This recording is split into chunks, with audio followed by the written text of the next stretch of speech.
Bible, American King James Version. Genesis chapter 1 to 3. In the beginning God created the heaven and the earth.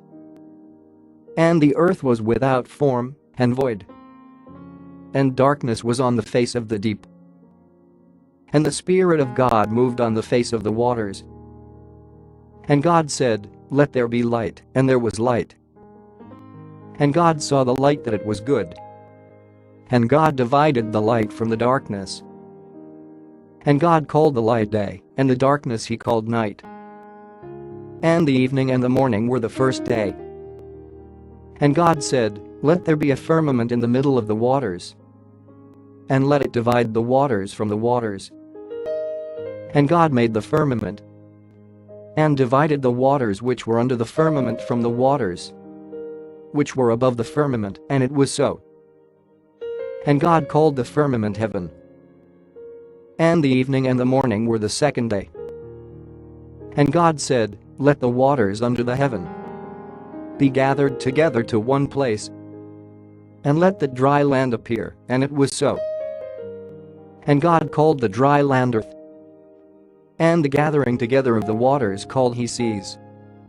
And God saw that it was good. And God said, "Let the earth bring forth grass, the herb yielding seed, and the fruit tree yielding fruit after his kind, whose seed is in itself on the earth," and it was so.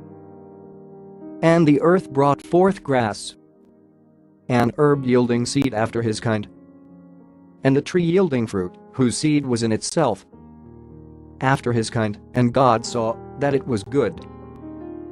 And the evening and the morning were the third day. And God said, "Let there be lights in the firmament of the heaven to divide the day from the night. And let them be for signs, and for seasons, and for days, and years. And let them be for lights in the firmament of the heaven to give light on the earth," and it was so. And God made two great lights, the greater light to rule the day, and the lesser light to rule the night. He made the stars also.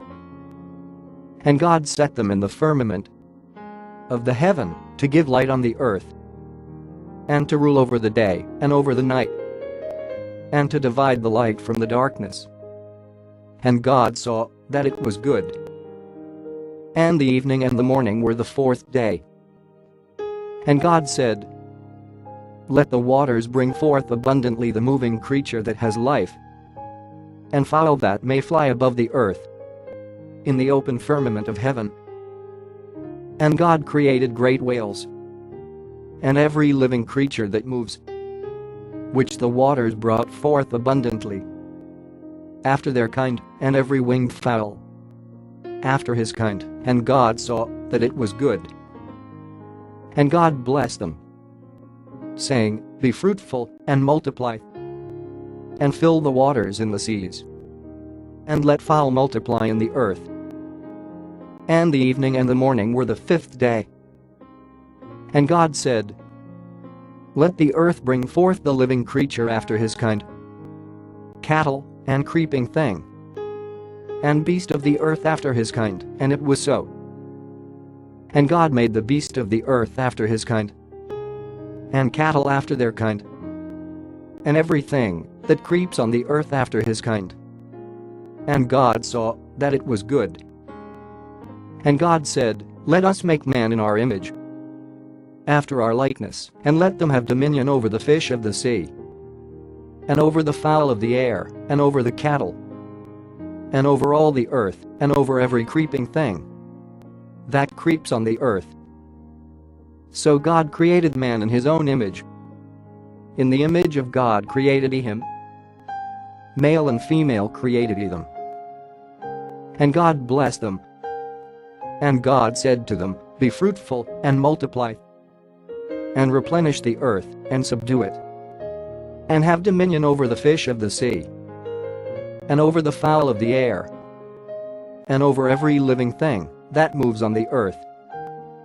And God said, "Behold, I have given you every herb-bearing seed, which is on the face of all the earth, and every tree, in the which is the fruit of a tree yielding seed, To you it shall be for meat, and to every beast of the earth, and to every fowl of the air, and to everything that creeps on the earth, wherein there is life.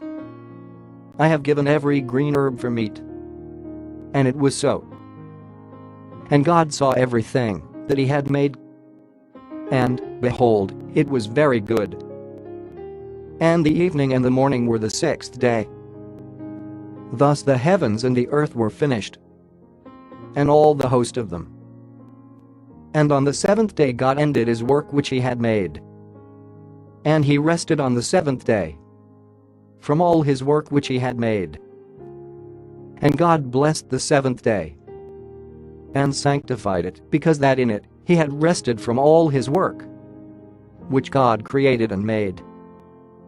These are the generations of the heavens and of the earth when they were created, in the day that the Lord God made the earth and the heavens, and every plant of the field before it was in the earth, and every herb of the field before it grew. For the Lord God had not caused it to rain on the earth, and there was not a man to till the ground. But there went up a mist from the earth, and watered the whole face of the ground. And the Lord God formed man of the dust of the ground, and breathed into his nostrils the breath of life, and man became a living soul. And the Lord God planted a garden eastward in Eden, and there he put the man whom he had formed. And out of the ground made the Lord God to grow every tree that is pleasant to the sight and good for food, the tree of life also in the middle of the garden, and the tree of knowledge of good and evil. And a river went out of Eden to water the garden, and from there it was parted and became into four heads. The name of the first is Pison, that is it which compasses the whole land of Havilah, where there is gold, and the gold of that land is good. There is bdellium and the onyx stone. And the name of the second river is Gihon. The same is it that compasses the whole land of Ethiopia. And the name of the third river is Hiddekel, that is it which goes toward the east of Assyria. And the fourth river is Euphrates. And the Lord God took the man and put him into the Garden of Eden to dress it and to keep it. And the Lord God commanded the man, saying, "Of every tree of the garden you may freely eat, but of the tree of the knowledge of good and evil you shall not eat of it. For in the day that you eat thereof you shall surely die." And the Lord God said, "It is not good that the man should be alone. I will make him an helpmeet for him." And out of the ground the Lord God formed every beast of the field and every fowl of the air, and brought them to Adam to see what he would call them. And whatever Adam called every living creature, that was the name thereof. And Adam gave names to all cattle, and to the fowl of the air, and to every beast of the field. But for Adam there was not found an helpmeet for him. And the Lord God caused a deep sleep to fall on Adam. And he slept, and he took one of his ribs, and closed up the flesh instead thereof. And the rib, which the Lord God had taken from man, made he a woman, and brought her to the man. And Adam said, "This is now bone of my bones, and flesh of my flesh. She shall be called woman, because she was taken out of man. Therefore shall a man leave his father and his mother, and shall join to his wife, and they shall be one flesh." And they were both naked, the man and his wife, and were not ashamed. Now the serpent was more subtle than any beast of the field which the Lord God had made.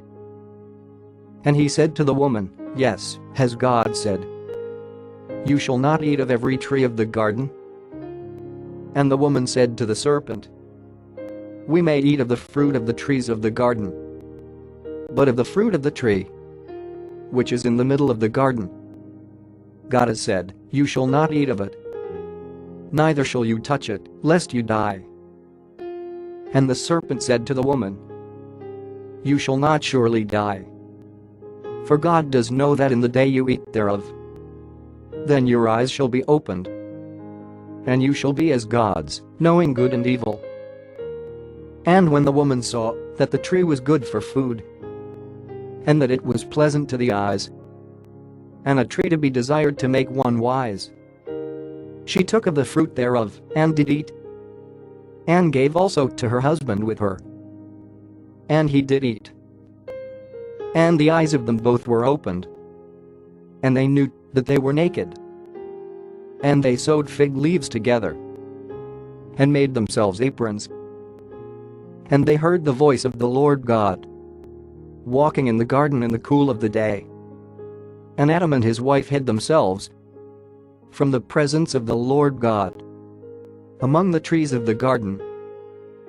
And the Lord God called to Adam and said to him, "Where are you?" And he said, "I heard your voice in the garden, and I was afraid, because I was naked, and I hid myself." And he said, "Who told you that you were naked? Have you eaten of the tree whereof I commanded you that you should not eat?" And the man said, "The woman whom you gave to be with me, she gave me of the tree, and I did eat." And the Lord God said to the woman, "What is this that you have done?" And the woman said, "The serpent beguiled me, and I did eat." And the Lord God said to the serpent, "Because you have done this, you are cursed above all cattle, and above every beast of the field. On your belly shall you go, and dust shall you eat all the days of your life. And I will put enmity between you and the woman, and between your seed and her seed. It shall bruise your head, and you shall bruise his heel." To the woman he said, "I will greatly multiply your sorrow and your conception. In sorrow you shall bring forth children, and your desire shall be to your husband, and he shall rule over you." And to Adam he said, "Because you have listened to the voice of your wife, and have eaten of the tree of which I commanded you, saying, 'You shall not eat of it, cursed is the ground for your sake. In sorrow shall you eat of it all the days of your life. Thorns also and thistles shall it bring forth to you. And you shall eat the herb of the field. In the sweat of your face shall you eat bread, till you return to the ground. For out of it were you taken, for dust you are, and to dust shall you return." And Adam called his wife's name Eve, because she was the mother of all living. To Adam also, and to his wife, did the Lord God make coats of skins, and clothed them. And the Lord God said, "Behold, the man is become as one of us, to know good and evil. And now, lest he put forth his hand, and take also of the tree of life, and eat, and live forever." Therefore the Lord God sent him forth from the Garden of Eden, to till the ground from where he was taken. So he drove out the man, and he placed at the east of the Garden of Eden cherubim, and a flaming sword which turned every way, to keep the way of the tree of life.